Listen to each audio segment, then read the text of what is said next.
Naam, habari za wakati huu mwana Baharia TV. Karibu tuendelee kuzitazama zile taarifa ambazo tuko nazo katika anga za kimataifa. Rais wa Marekani Donald Trump ametangaza kusitisha mapigano kwa muda wa wiki mbili dhidi ya Iran kufuatia kupokea pendekezo la kumaliza vita lenye vipengele 10 lililotumwa kutoka Thailand. Hatua hiyo inalenga kutoa nafasi kwa juhudi za kidiplomasia na mazungumzo kati ya pande hizo mbili ili kutafuta suluhisho la kudumu la kumaliza mzozo huo. Kwa mujibu wa taarifa hiyo, kipindi cha kusitisha mapigano kinatarajiwa kutoa muda wa kutathmini vipengele vya pendekezo hilo na kuona uwezekano wa kufikia makubaliano ya amani. Tangazo hilo linakuja wakati mvutano kati ya Marekani na Iran ukiendelea kuibua wasiwasi wa kuongezeka kwa mapigano katika eneo la Mashariki ya Kati.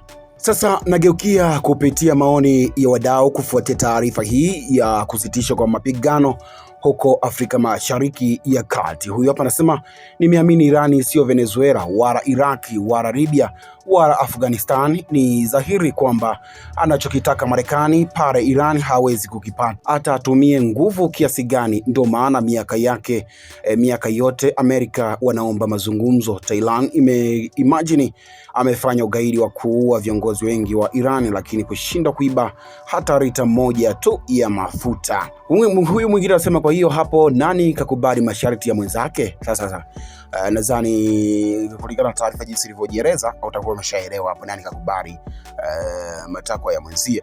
Ungesema kabla ya vita meli zilikuwa zinapita bure, baada ya vita meli zinapita kwa dola milioni 2, huku ikitakiwa ulipe kwa pesa za China, yani uchenji dola ndio upite hapa Iran. Kapata faida Marekani, kawatafutia shida mataifa mengine pamoja na yeye binafsi kwa upande wake. Sawa, naweka nukta na ujumbe huu wa mwisho. Anasema Marekani ndio iliomba kusitishwa wala sio Irani. Sawa, asante sana kwa maoni yako, asante sana. Naam, na huu ndio mwisho wa maoni ya kwako mtazamaji na habari ambayo nimekusomea kutoka hapo Afrika Mashariki ya Kati. Je, maoni yako ni yapi wewe mtazamaji wa Baharia TV ambayo unatusikiliza hivi sasa? Tuandikie hapa, tutakuja pia kupitia hapo baadaye. Jina langu mimi ni Friday Mungomare na hii ni Baharia TV.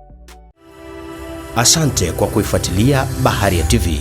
Usisahau kulike, kusubscribe, kucomment na kushare.